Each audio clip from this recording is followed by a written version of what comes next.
Hello, everybody. I'm Sharad Mahajan.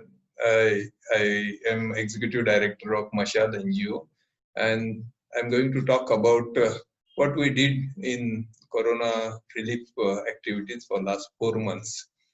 So, Corona activities started in 2019. That's why it is called Corona 19.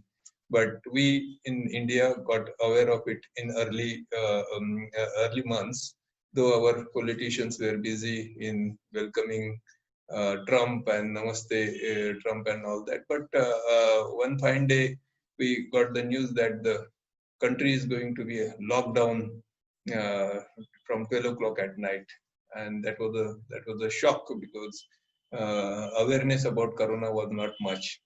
But all the activities stopped, the public communication stopped, private communication stopped, and even the shops and everything was stopped. So immediately, Mashal got into the gear where we felt that poor people with whom we have been working are certainly going to get affected because of this, because we didn't know when it will again open up or the economy will become normal. So we thought that we should get into the relief work and decided to act immediately, that is after 3 4 days. And right in this March, we started getting some financial support. uh, Financials, but a little bit about the Mashal. Mashal is an NGO which has vision and mission of community development, and we work basically for poor in the area of housing, sanitation, slum mapping, education, good governance, etc. And we have been working from project to project. We have been able to raise the funds and support the team to work for the poor in various above areas. So when the COVID thing started and we made the appeal, the first donations came in a very small amount. But after in the 4 months, we raised almost 97 lakhs rupees, that is 9.7 million rupees, and which allowed us to give the dry ration kit, each kit costing about 800 rupees, to more than 7,000 families, and cooked food to 22,000 people. These are main thing. But apart from that, we also help many other groups in many different ways. So these were the relief activities. And how do we organize it? Though we had a contact in slum areas, we encourage our staff to work from home. Ganesh, Mandar, Ishrat, Ramesh, these were the people who started working from home, and we appeal to the various people to contact us for help. So they kept the roster of the same, and from that we created another team who will reach to those people. The other team, the distribution team, had a tempo, the driver, and other volunteers who would take these dry ration kits or the cook food to the right people. Uh, the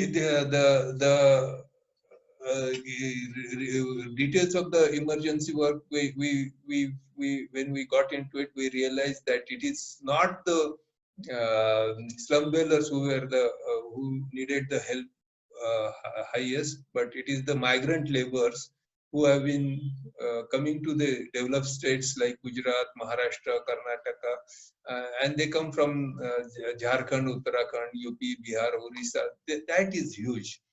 And our realization also started later on. And when we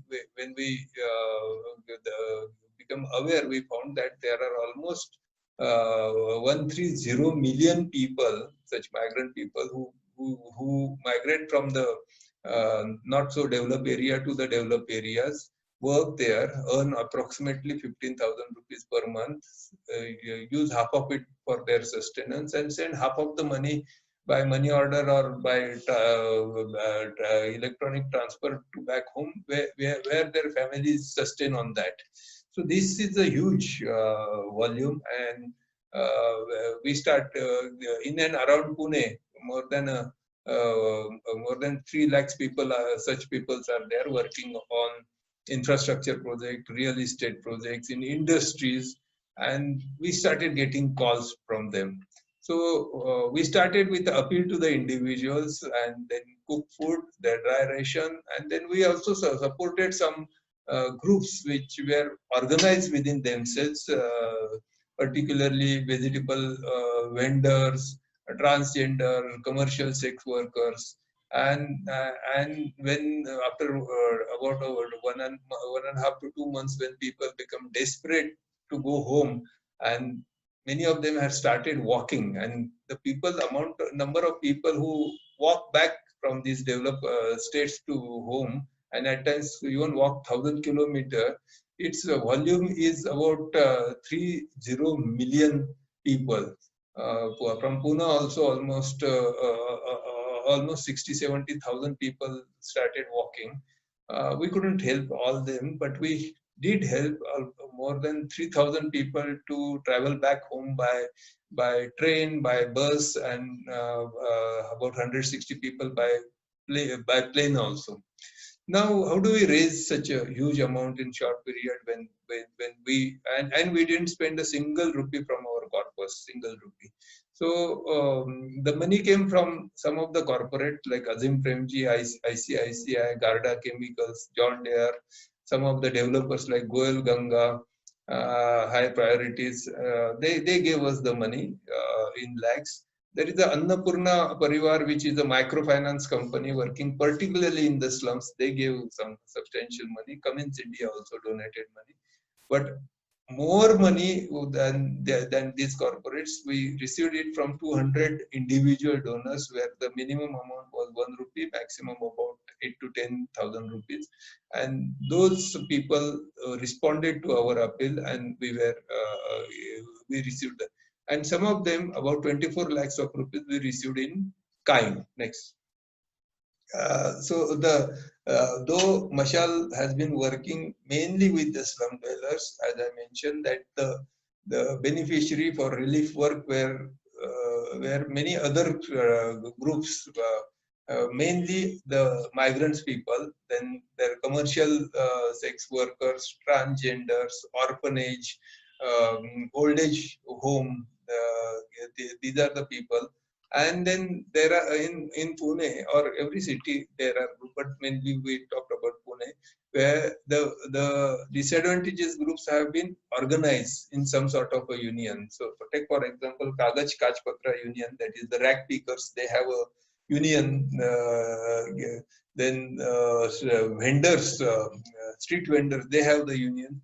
So these are the people mostly organized by the left-oriented organizations like C2 or other people, but with a socialistic idea. So and they had no ability to raise the funds. So we tied up with them and reached to the people. So the network was already existing, and we started using that network rather than creating our own network. And in slums, we had a direct contact because we have been working there. So through the elected Nagar Sevaks and other contacts, we reach to them. The appeal was basically done on a very small appeal on a WhatsApp group, and where we gave the bank accounts. We also appealed to the people, local people, that is Indian people, and people who are known to us in foreign countries, because organization has FCRA registration. So about 4.5 lakhs of rupees we received from the known people who have been staying abroad, and majority of other money came from Indian account. And it was all money that came into the bank directly, and we used it. But of course, there were some groups like young people who were fitness enthusiasts. They were organized among themselves, and they did the very unique efforts. They exercised from home on their stationary cycle. They logged in the kilometers, and per kilometer they raised the money among themselves. and they ended up giving more than a lakh of rupees. Ultimately, it was more than 2.5 lakhs of rupees to our organization, and that is their way of contributing to the cause. But there were other organizations who also, like Annapurna and others, who helped us. Now, this particular table shows how we raise the money. Money, it didn't come in one lot. It came over the period of almost 3.5 years. Sorry, 3.5 months, and majority came from the small donors. This particular pie chart shows that 54% came from the small donors, and the highest money came from Azim Premji Philanthropic Institute, that is 14%. After getting the money, how do we spend it? This another pie chart shows that 53% of the money was used for preparing the dry ration kits and then distributing them. Now, dry ration kits, first, initially we bought it from the vendors, but later on we received very good support from Mr. Bansal, who is a trustee in one of the temple. He made the temple premises available to us. And then we purchased the bulk purchase, like oil, rice, atta, salt, tea patti, sugar. We did the bulk purchase, and we also appealed the volunteers, and a team of about 15 volunteers headed by Vishnu, Mangal, these people, they started packaging, and they used to work for hours and hours, and Mr. Bansal and his friends also contributed to that. And we ended up in preparing the packages, and then packages were distributed, and our uh, main this thing, suppose our team, distribution team was headed by Gopal, who is our staff member. But then it was very risky because everybody was afraid. But then he created a team of volunteers. Girish and other people also helped, and then the thousands of dry ration kits and literally thousands of cooked meals were distributed to the right people, and our other staff members like Snehal, etc., and others also helped. So this distribution team was totally different.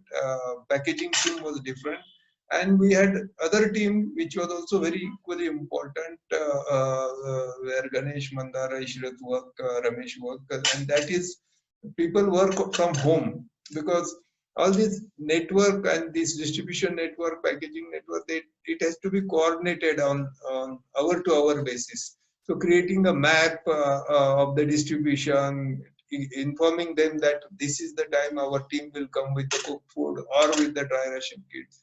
It was all done, and then we also, because it's the public money, we also be very transparent. So we had to keep the documentation of who are the real people. So we have every person's or every area where we have distributed. We have the photographic evidences of that.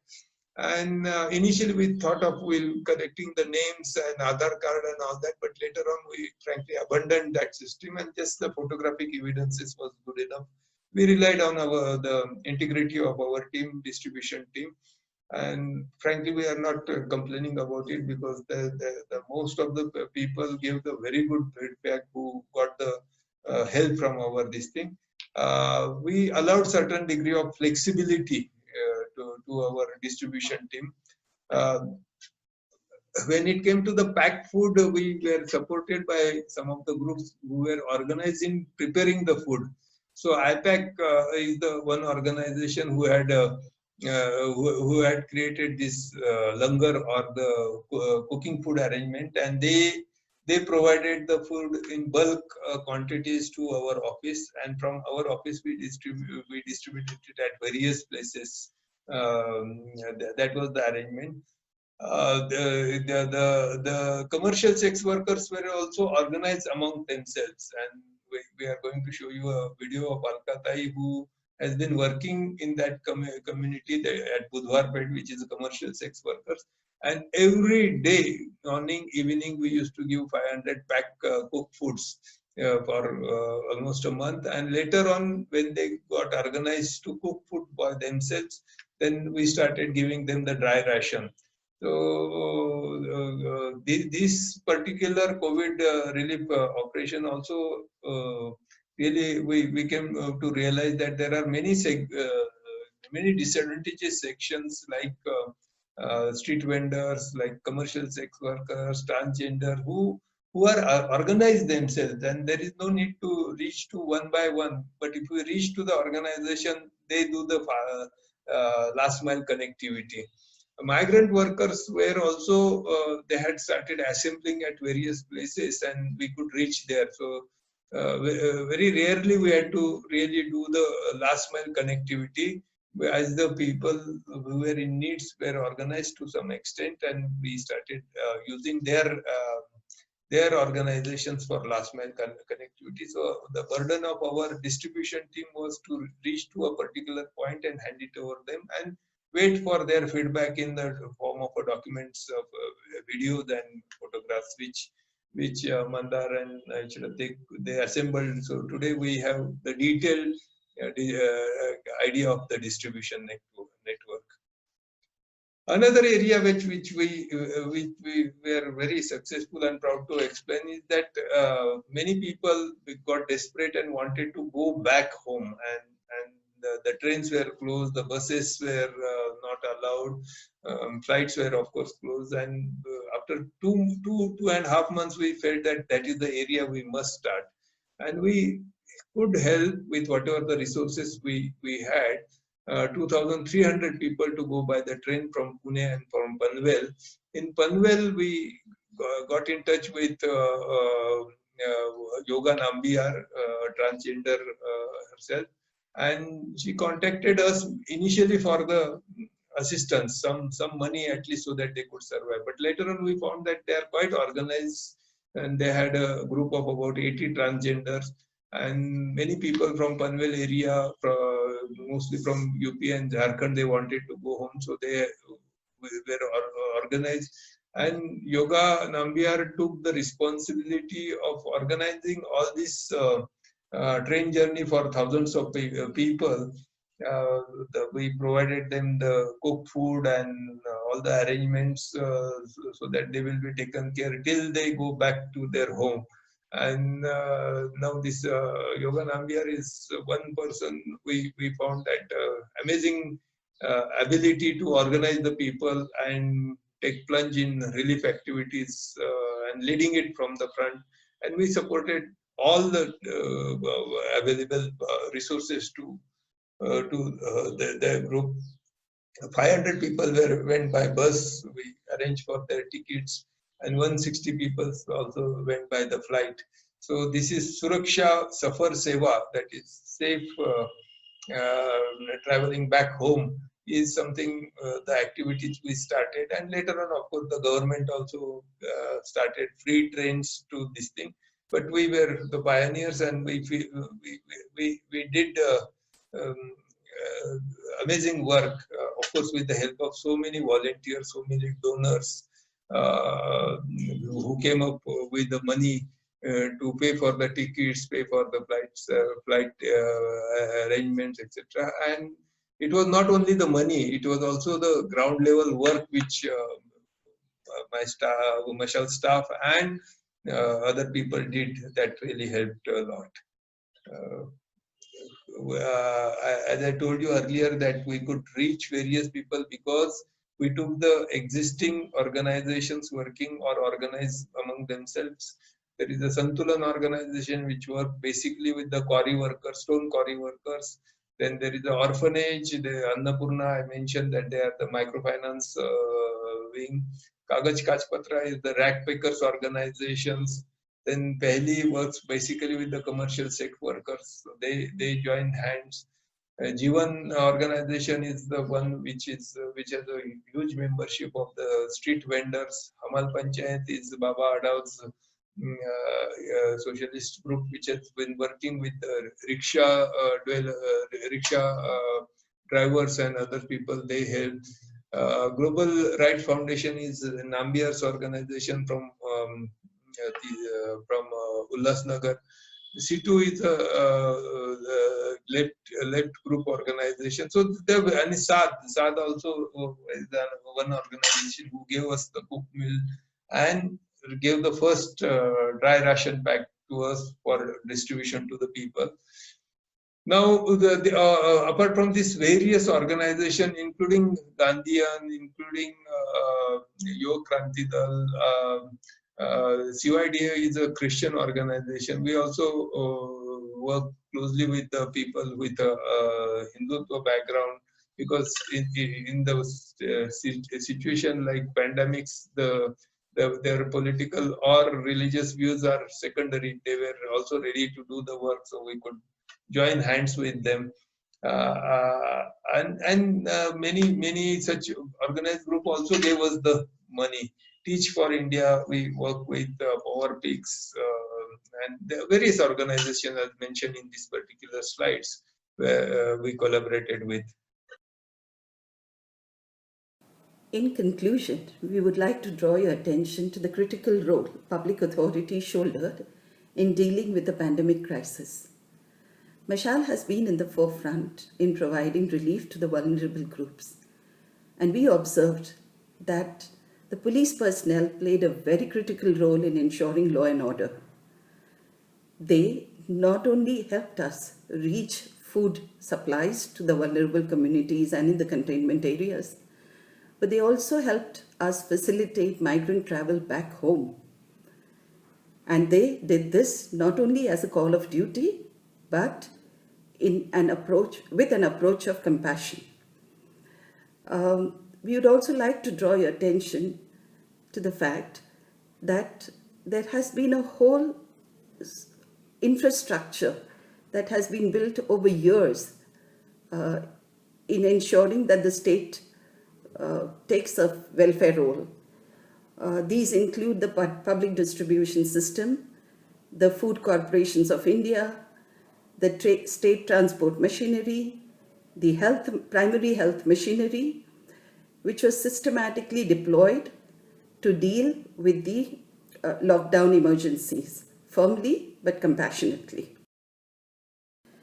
As you all are probably aware, political astuteness is most effectively exercised during crisis. The COVID pandemic crisis was a testing time for the newly formed MVA government of the state of Maharashtra. It's interesting to note that the alliance had systemic strengths earned through years of being part of the ruling regime, and therefore had the advantage of grassroots cadre deeply connected with ground situation. Its administrative prowess enabled it to effectively assign and delegate responsibilities to those capable of dealing with emergencies during the time of pandemic. One must also remember that the policy intervention, especially in times of crisis, is a question of distributing scarce resources among competing needs. As the highest migrant receiving state in India, Maharashtra had been impacted substantially.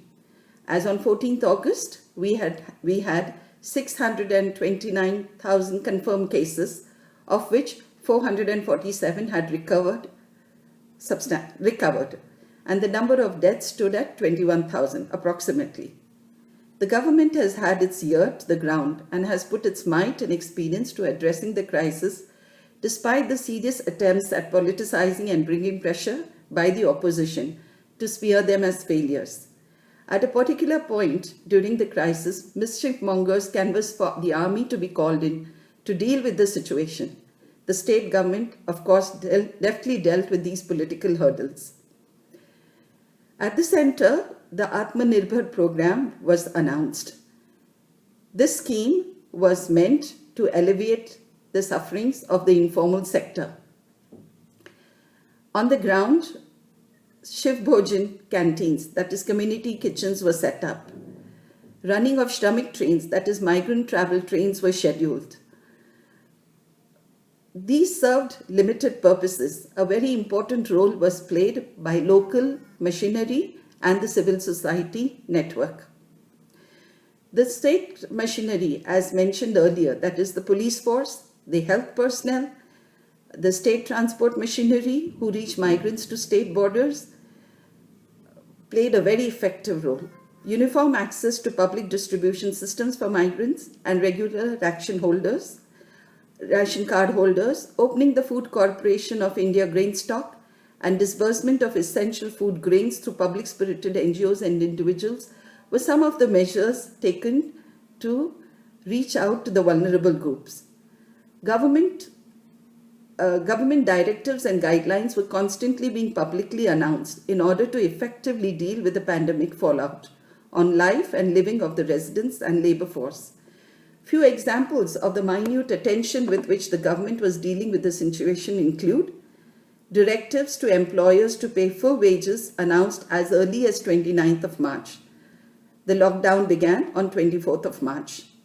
Keeping tabs on fees charged by private hospitals, government directives to landlords to delay rent recoveries by 3 months, moratorium on loan repayment for a period of 4 months, capping prices of masks and sanitizers and other health products, active serosurveillance studies in vulnerable settlements and locations, permitting domestic workers, rickshaw drivers, hawkers and vendors and other informal stakeholders to resume work. The world has acknowledged with admiration the effective measures taken by the government to address the COVID spread in Dharavi, Asia's largest slum. Today, Dharavi has only 87 active cases and 2,298 out of the 2,643 patients have recovered. Apart from being active on direct relief work in terms of support of dry ration and food distribution to vulnerable groups and providing travel support to migrants, Mashal has undertaken data collection responsibility for 2 studies titled Rapid Assessment of Unorganized, Informal and Migrant Workers conducted by INHAF, and the other study titled Leaving the City Behind, a Rapid Assessment of Migrant Workers in Maharashtra by the Terwilliger Center for Innovation in Shelter. Both studies' recommendations included universalization of the PDS, direct cash relief, not money transfer, assistance to be addressed assistance to address ground needs and particularities, safe travel facilitation of migrants, recognizing the role of civil society in hand-holding the informal sector and vulnerable communities, reassessing the role of urban planning and infrastructure, enforcement of social security provisions, and rebuilding administrative arrangements and redefining budgetary allocations. The mission Begin Again has been booted, and the hope is that normalcy will be achieved soon. Mashal will continue to advocate for the following, that is, effective registration portal for migrant workers, undertaking the Slum Atlas version 2 to minimize the invisibilizing of informal settlements, promoting the in-situ development approach to slum rehabilitation as a means of reducing slow violence, a term aptly defined by Rob Nixon, undertaking intervention support to revive livelihoods of informal sector, and providing services in identifying and allocation of rental housing beneficiary. Words of praise where due must be expressed, but we would like to caution the government to go back to the drawing board. It needs to reassess the growth model that it has been zealously pursuing since the last decade or so. The governance frameworks also have been systematically diluted. The public-private partnership mode of functioning needs to be carefully assessed. We also believe that there is a very strong need to assess the efficacy of the urban mission programs that have been announced, be it the smart cities, or the Pradhan Mantri Awas Yojana, both urban and Gramin, or the infrastructure program, which is the Amrut, or the recently announced relief package for the informal sector known as the Atmanirbhar program. But most importantly, we in Mashal believe that the civil society has played a very important role in alleviating the sufferings, in giving feedback to the government machinery. And we urge the government to not dilute the role that civil society has been playing since the past 5 to 6 decades. It has played a very critical role in upholding the democratic values as espoused by the Constitution of India. I also take this opportunity to thank Dr. Raffel and Dr. Hendrik for having given Mashal this opportunity to reach out to you, the Bosch Alumni Network. We hope that we have some opportunities to work together in the future. Thank you. घरी बसून या झाले म्हणे आम्ही घरी बसला आम्हाला खायला नाही काय नाही काम नाही धंदा नाही कसं काय करावं हेच सूचना झाले आणि आता हे राशन पाणी तुम्ही दिले धान्य दिले लय आभार केले आमच्यावर. मी बुधवार पेठेमध्ये सोशल वर्कर म्हणून काम करत आहे. कोरोनाचा प्रादुर्भाव झाल्यामुळे पुणे शहरात लॉकडाऊनची स्थिती निर्माण झालेली आहे आणि ह्या लॉकडाऊनच्या स्थितीमध्ये पुणे शहरातला अत्यंत महत्त्वपूर्ण भाग म्हणजे बुधवार पेठ. या बुधवार पेठेमध्ये ज्या भगिनी आहेत की ज्या सेक्स वर्कर्सचा व्यवसाय करतात त्यांची आर्थिक अडचण निर्माण झाल्यामुळे त्यांच्यावरती उपासमारीची वेळ आलेली आहे. ह्या उपासमारीला बळी पडू नये यासाठी मशाल संस्था आणि आयपॅक संस्थेच्या वतीने सप्ती रसोई या प्रोजेक्ट अंतर्गत इथल्या महिलांना फूड पॅकिंग दिले जातात. मी मशाल संस्था आणि आयपॅक संस्थेचे स्पेशल थँक्स मानते की त्यांनी दुपारचे आणि संध्याकाळचे 800 फूड पॅकिंग ह्या विभागात देत असल्या कारणाने ह्या भागामध्ये उपासमारीची वेळ येत नाही आहे आणि लॉकडाऊन हे 3 तारखेपर्यंत वाढल्या कारणाने पुढंसुद्धा ही लॉकडाऊनच्या पुढंसुद्धा ह्या लोकांसाठी जेवणाची व्यवस्था करण्यात यावी अशी मी मशाल संस्थेला आणि आयपॅक संस्थेला मागणी करते. धन्यवाद. मी आज कोरोना विषयाबद्दल थोडं मला म्हणायचं आहे. मी मशालबद्दल माझं नाव आहे रामनिवास चित्राम बन्सल आणि आता जे कोरोनामुळं अख्ख्या जगात संपूर्ण जगात जो प्रॉब्लेम झालेला आहे, जे मायग्रेंट लेबर आहेत, जे कन्स्ट्रक्शनमध्ये काम करतात, जे आपापली गावं सोडून इकडे आलेले आहेत, त्यांचे जेवणाचे प्रचंड हाल झालेले आहेत. हे हाल बघून मशालने पुढाकार घेतलेला आहे. मशालची माझी जी ओळख आहे ती मिस्टर रत्नाकर गायकवाड साहेब, जे माजी चीफ सेक्रेटरी होते, त्यांनी करून दिलेली आहे.